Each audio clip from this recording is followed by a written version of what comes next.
รับอุปกรณ์เขาก็บ่มีอย่างหลายเนาะมีคนตีดงนึงแจสี่ขานี่อันนึงเนาะหวังว่ารถเพิ่นก็คือซิมี่เนาะแล้วก็แจเบอร์19ถ้าว่าผู้ใดใช้เบอร์19เนาะน็อตเป็นเบอร์19บางคนก็ใส่น็อต17เนาะบ่คือกัน19 17 21เกมไว้โลดเนาะบางคนสิใช้บ่คือกันนี่เนาะแต่ค่อยใช้19เพราะมันเยอะเนี่ยมันพอดีกับผู้มันพอดีใส่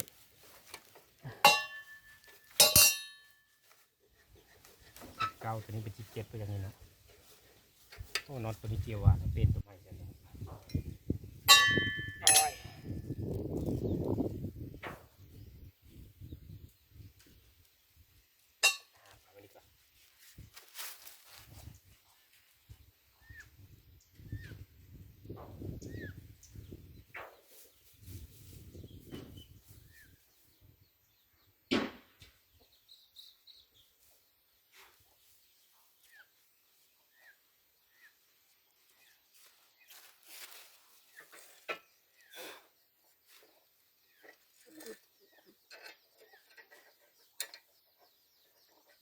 ลมอยู่ว่าหูมันบัด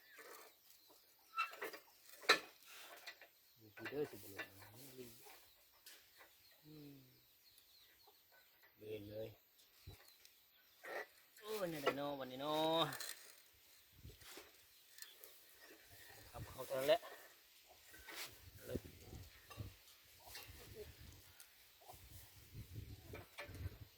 เสย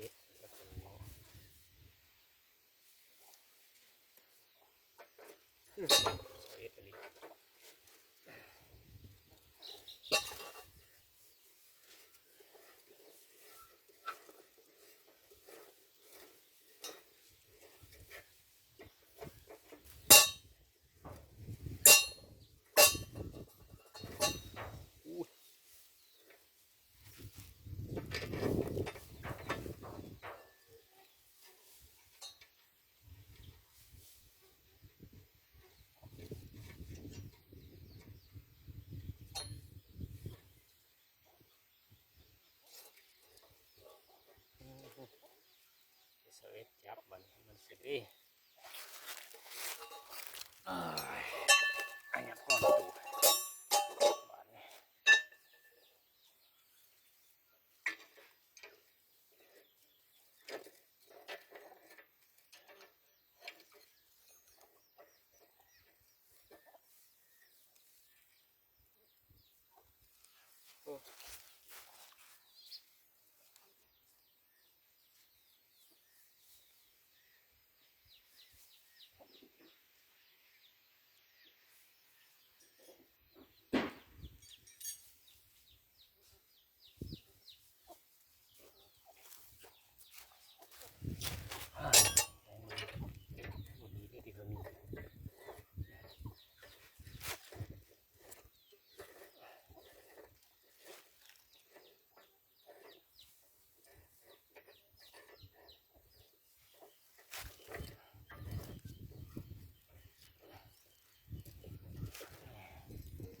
บ่บานนี้โอ้ยังบ่จำด้วย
สิอยู่บัดนี้อยู่แหละวันนี้เอามาเป็นจานไทยเนาะเป็นจานนี้เป็นจานกระโบมเนี้ยพี่น้องหันรถที่จูนขี้หูขี้ตัวเนาะอันนี้เชฟเพื่อก็ขึ้นละเป็นนี่เนี่ยมะยาดอกนี่เนาะง่ายๆอ่ะง่ายหรือง่ายเบิ่งนำกันก่อนเดี๋ยวเขาไปทางเดินเด้อ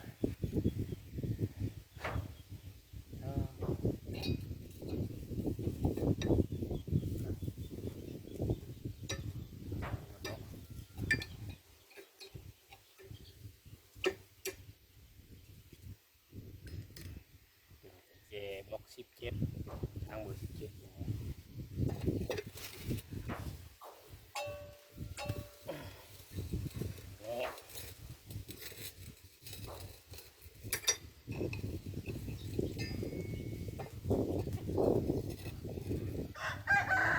แน่นเนาะปลาตัวนี้บ่เหลือบ่ตีตัวนี้บ่แน่นเนาะบ่ตี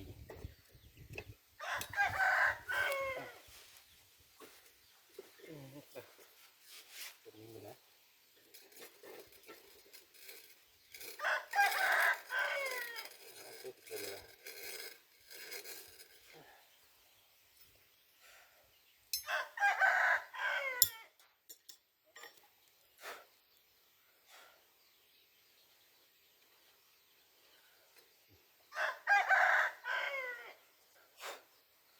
จับเป็น17เดี๋ยวนี่17ตัวสั้น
เป็นคนเดียวเป็นน้องมันเลยช้าเนี่ย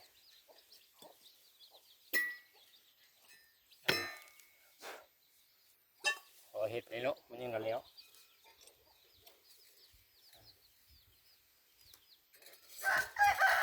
หมุนผู้จับไปเจ๊เลย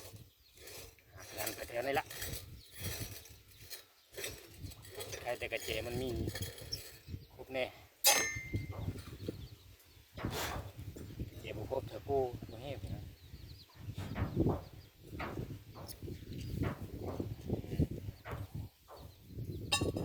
รถสีตัวมาแล้วถอดมาได้เลยเรียบร้อยจานนี้ออกมายังข้อมือหนึ่งเดียว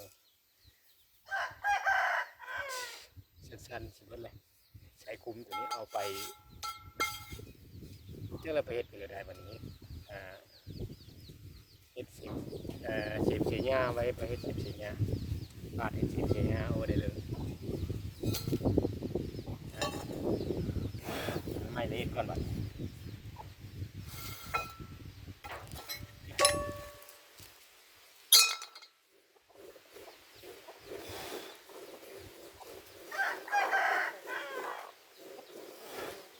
ส่วนว่าผู้เลยเยอะเฮ็ดคลิปช็อตคลิปบอดนำผมเปล่าเด้อเนาะเดี๋ยวว่างๆจะเฮ็ดลงอันนี้ยังการอยู่กับที่ละทางการทางเวให้เวหน้าไปเนี่ยยังบ่ได้อยู่หมุนมันเชิงหูแล้วก็หันจับคือเก้าแล้วพี่น้อยยังการอยู่ให้อยู่หน้าไปเนี่ยยังบ่ได้อยู่เฮิรนยังแต่อยู่ชาติเฮ็ดคลิป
เจ็บ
นำ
เรียบร้อย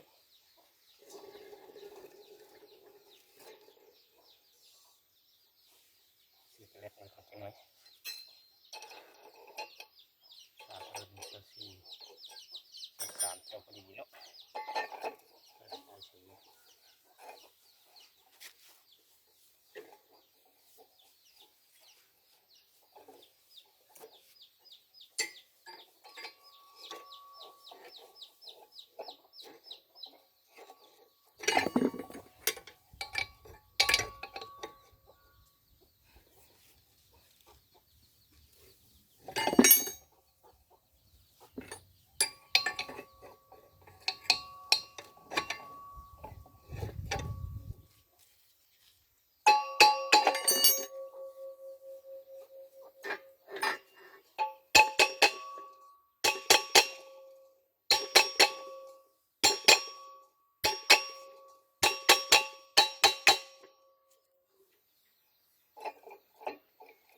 โอ้ยลืมว่าลูกนอนเนาะ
บไม้นี่เนาะ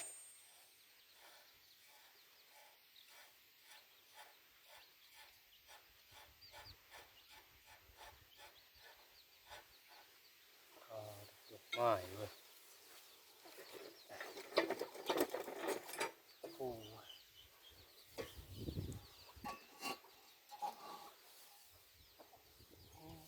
ขอดแห้งเลย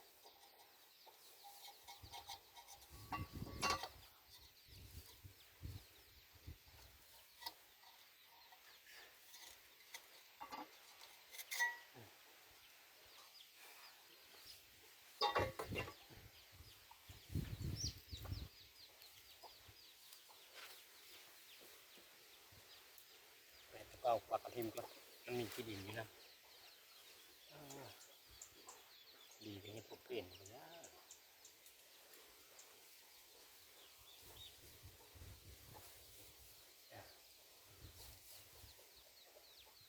นะดินกระเล็บไปก่อนมันยืดไว้อยู่การใช้งานไปเลยนะหนึ่งระยะหลายเติบได้เนาะ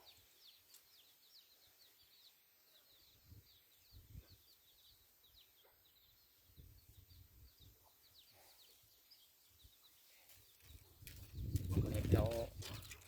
ก็มีดินติดสายดินมันติดหลายควักอ้อช้ำควักได้เลยเนาะบริเลตเลยเนาะเยอะละเอียดให้มันน้ำสไลด์เนาะซื้อสไลด์มาพร้อม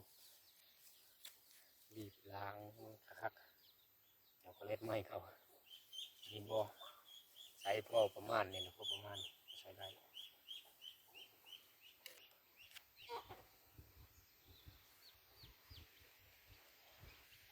ห่อนแห้งเลยไอสิบโปรเป็นไอสิบโปรเป็น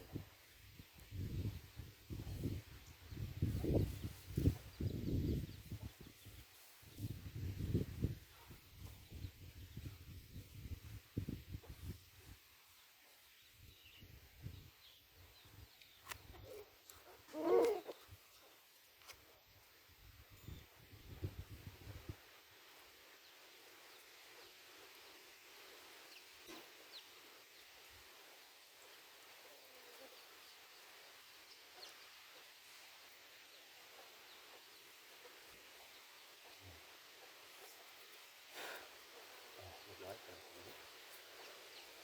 ต้องกระเล็ดหรือว่าหรือว่าเจลาบีเนาะเขาไม่เขาเลย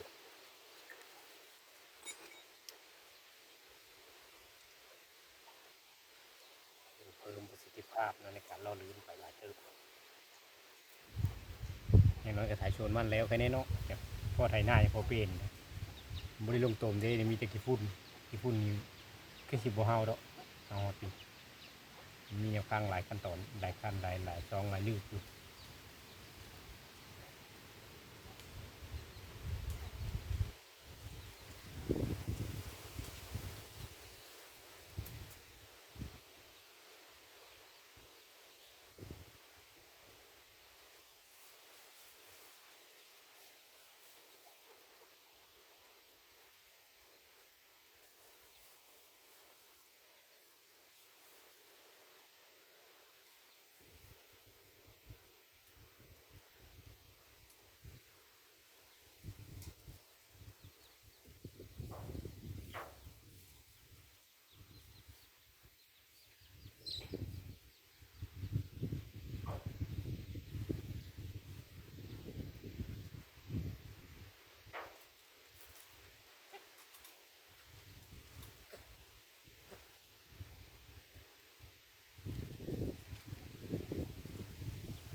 คุณห้อง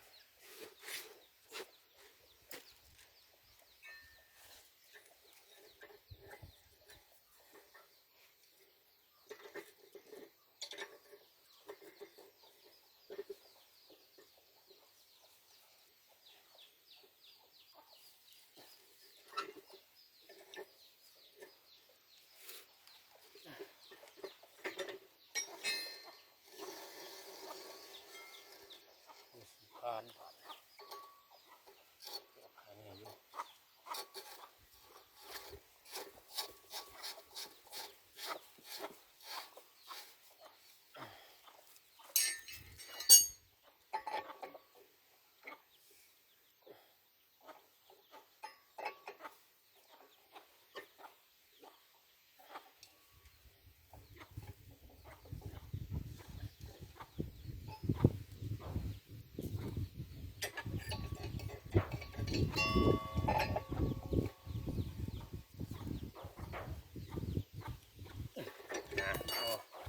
จะเล่นไปก็ได้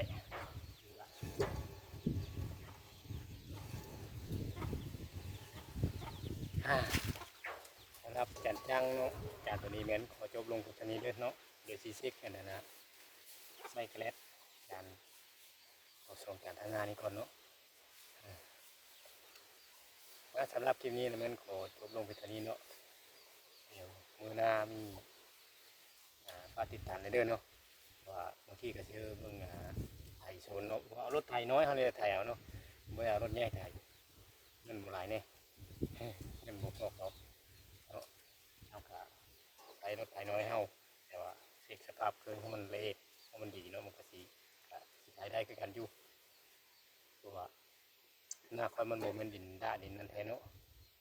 มันเป็นดินทรายดินอะไรปนอันนั้นแน่ใช่ปนตุ่มปนนั่นแน่นะมันก็ไถนะอยู่ไถได้อยู่อ่ะมื้อหน้าพบกันใหม่เนาะไถโซนมาติดตามเลยว่ามันสิไถได้หรือไม่ได้เนาะ